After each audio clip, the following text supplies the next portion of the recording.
Hey there, the Big T2000 here, and this is going to be my first ever reading of my own creepypasta.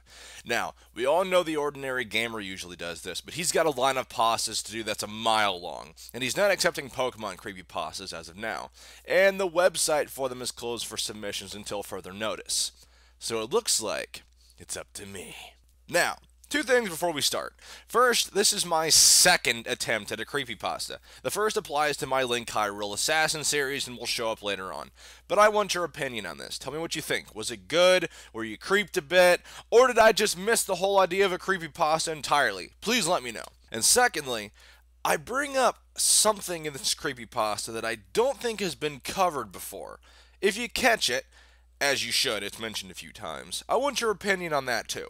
Tell me what you think, if this actually happened. And if you don't catch it, that's fine too. Just enjoy the story. Okay, I'm psyched. It's dark and cloudy outside. I hear a distant rumbling in the skies. And I think it's time to get started. It was late one night, when a Pokemon trainer was trudging along through the forest outside of Pewter City. He was tired from a tough day of training and decided to stop walking and camp out and sleep for the night. As he finished setting up camp and started a fire, it was strangely cold that night, the trainer slowly started to nod off. Just before he fell asleep, a strange light filled the sky. The trainer sprang up, suddenly filled with energy, and looked up into the empty night sky as a meteorite flew over him and crashed into the nearby mountain, just across the tree line. The trainer wanted to check it out, but it was late, and he doubted the strange rock was going anywhere due to its size, and decided to go back to sleep rather than venture out into the dark unknown. He would wake up early and get a good look at it. As the sun slowly ascended the horizon, the trainer woke with a start to someone standing over him. He looked up to see a man wearing khaki-colored clothing standing a few feet away from his tent. "Excuse me, sorry to bother you," said the man. "I'm an archaeologist from the Museum of Science. Did you happen to see the meteorite that hit the mountain last night?" "I sure did," said the trainer. "It flew across the sky and smashed into the mountain." "Well, that's good, because if you want to see it up close, we're actually going to be moving it to the museum later today," said the man back. "Wow, I really would like to see it. Could I take a look before you move it to the museum?" the trainer asked. "Well, I suppose you could. I just have one question for you." "Oh, okay," replied the trainer. "What's your question?" "Did you see anything unusual last night? Except for the flying rock, of course," the man asked flatly. No, nothing strange. Why?" the trainer asked. "Well, it seems there have been a lot of odd things happening after the meteorite crash last night. Several of my colleagues went out before the sun came up this morning to check it out, but they're not responding on their radios. We've been seeing a very large amount of Clefairy sightings as of late," the man explained. "Well, I guess that is weird," shrugged the trainer. "I'm going to head down there now. I'm guessing there's just been a lot of interference from the meteorite. That would explain our radios not working," said the man. "Can I tag along?" asked the trainer hopefully. "Well, I suppose there's no harm. But don't touch anything. You could melt," joked the man. "You pack up and meet me down there. I'm going to go ahead of you," said the man as he tipped his hat and began walking away. The trainer rushed to put his things away when he noticed a Clefairy walk out of the tall grass and began to approach him. The trainer was shocked, as Clefairy normally didn't approach humans, but felt excited to see one up so close. "Hello," said the trainer in a friendly manner. The Clefairy stopped walking and looked at the trainer, its eyes unflinching. It stared, not moving a muscle, as if frozen solid. "Don't be afraid. I won't try to catch you. I'm not one of those trainers that just throws Pokeballs at everything they see," said the trainer. The Clefairy remained motionless, staring blankly at the trainer. The trainer stood up and took a step toward the Clefairy, and as he did, the Clefairy immediately snapped out of its trance and fled off into the tall grass. "Hey, wait!" shouted the trainer, but the Clefairy was gone. The trainer shrugged and sighed. "Well, you can't catch 'em all," and continued to pick up his campsite. After about 10 minutes, the trainer finished his cleaning and doused the ashes of his fire and headed off after the man from before. As he approached the mountain where the meteorite had crashed, he noticed a lot of digging equipment scattered around everywhere. Shovels, pickaxes, hard hats, everything people would need to excavate the large rock, but no one to use them. The trainer paid it no mind and went into a nearby cave that was illuminated by large lights on the ceiling. As he trudged on, he began to hear something faint, far off into the cave. As it echoed by him, he was barely able to make out the sound. Clefairy, Clefairy, Clefairy. The trainer stopped and looked around and decided it was nothing. As he continued down the path, he entered a very large room adorned with stadium lights and even larger digging machines. Wow, these museum guys work fast, thought the trainer. But where is everyone? The trainer poked around the room, but was unable to find anyone. Just more discarded digging tools. The trainer called out, "Hello? Is anyone there?" As his words echoed off into the blackness beyond the lights, he looked up at a very large hole in the rock face where the meteorite had crashed through it.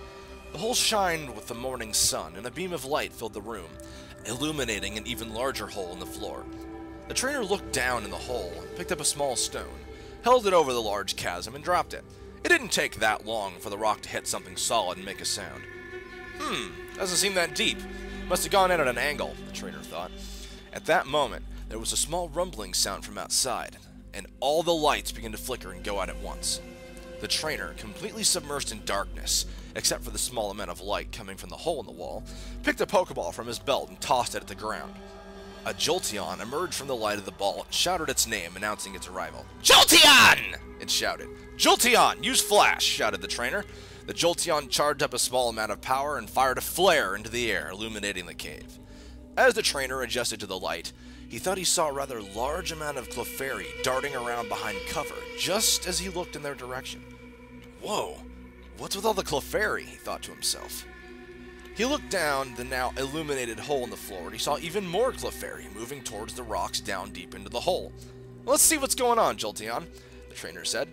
"Jolteon!" his Jolteon replied. He fetched a rope from his pack and secured it to one of the nearby digging machines and began to climb down the hole, his Jolteon leaping down ahead of him. He slowly made it down the hole as he continued to hear the strange sound echoing all around him.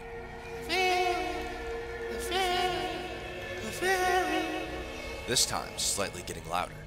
As he reached the bottom, he saw right in front of him a large glowing rock that looked a lot like the meteorite he'd seen the previous night, now only much smaller. Wow! Look at that, Jolteon, the trainer shouted, but his Jolteon was frozen, not moving a muscle, just staring at the large glowing rock before it. "Jolteon, what's wrong?" the trainer asked. In a second, the Jolteon bolted away from the rock and hid behind the trainer's legs, covering its head with its paws.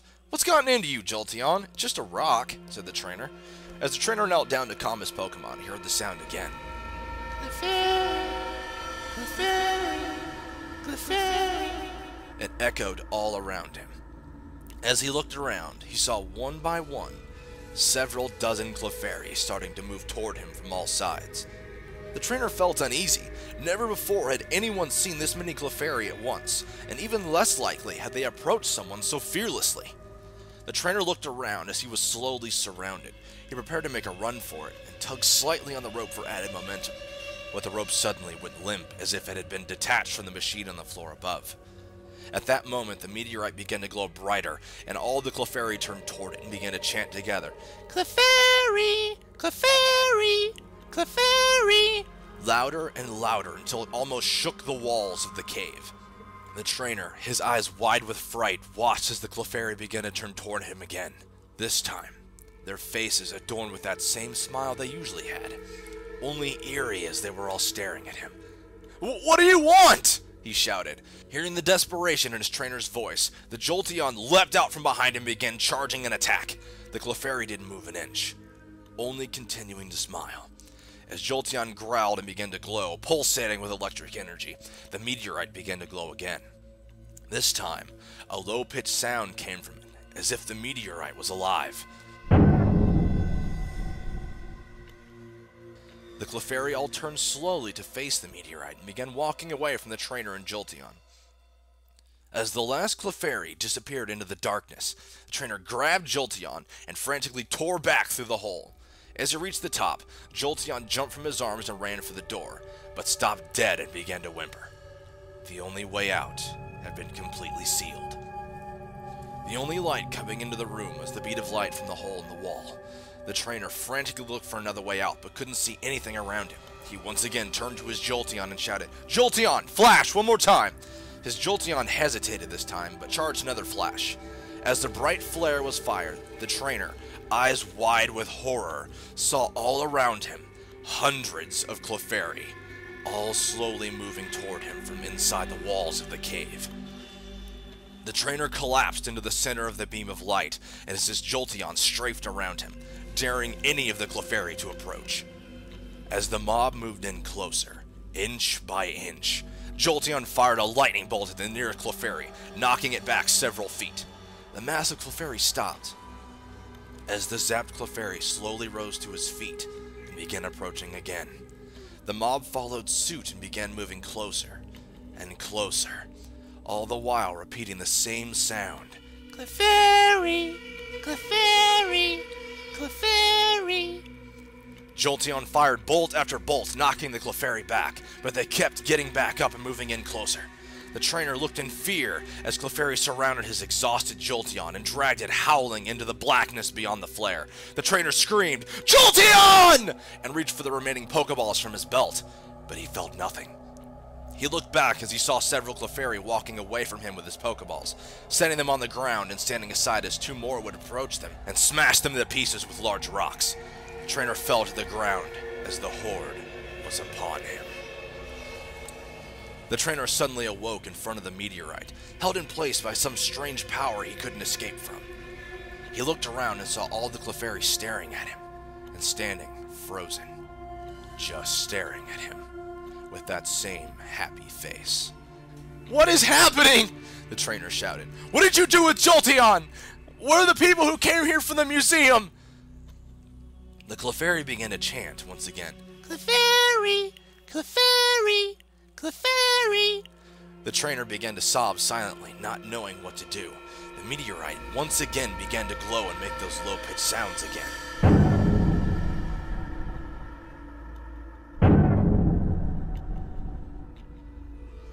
The Clefairy suddenly stopped chanting and stood silently. From behind the meteorite walked a lone Clefable and stood in front of the meteorite, between it and the trainer. The Clefable walked through the large group of Clefairy and approached the trainer. As the trainer looked up at the Clefable and shouted, "What do you want?" The Clefable just looked at the trainer, not saying anything, just staring into his eyes. The trainer stared for what seemed like an eternity, neither of them flinching, until the meteorite began to glow again. The Clefable turned abruptly and faced the large glowing rock, and raised its hand. "Clefable!" it shouted. All the Clefairy began to raise their hands as well. All in unison, the Clefairy and Clefable chanted, "Clefairy! Clefairy! Clefairy! Clefable!" The rock began to glow even brighter, and a second group of Clefairy began to move in front of the meteorite, holding something above their heads. As they reached the center of the group, they dropped the man the trainer had seen that morning. The man was hysterical. "I knew it! I knew it! I was right about you! I was always right! But did they listen? No! They did it anyway!" The Clefairy moved away as the Clefable walked up behind the man and struck him in the back of the head with a rock. The man fell silently to the ground, shuddering and whimpering from the pain. "Stop it!" cried the trainer. "You can't do this! You can't hurt people! We're your friends!" The trainer pleaded. The Clefable turned to face the trainer and began walking toward him again. The trainer tried to move, but still couldn't, the Clefable's smile growing wider and wider until its face was twisted in a grotesque, evil smile. The trainer screamed at the sight and fell backwards. The Clefable leaned over the trainer and opened its mouth and began to speak. No words came from the Clefable's mouth. In fact, its jaw wasn't even moving, but the trainer could still hear its words in his head. The trainer writhed in agony as the Clefable spoke to him. Then, as suddenly as the pain had started, it stopped. The trainer sat up, and the Clefable turned and walked back towards the meteorite. "No, you can't be. That's not possible!" screamed the trainer. The Clefable once again raised its hand and began chanting again. "Clefable! Clefable! Clefable!" The rock began glowing again, and a beam of light shot from the center, enveloping the man. As he screamed, he was sucked into the meteorite and disappeared, his screams echoing through the cave. The trainer sat, horrified at what he had seen. The Clefable smiled again and stared at the trainer, transfixed on his face. As tears rolled down the trainer's cheeks, the meteorite began to glow again, and the Clefable began to chant, "Clefable! Clefable! Clefable!" This time the Clefairy all joined in. Clefairy, Clefairy, Clefairy! As the light enveloped the trainer, he disappeared, his screams echoing through the empty blackness.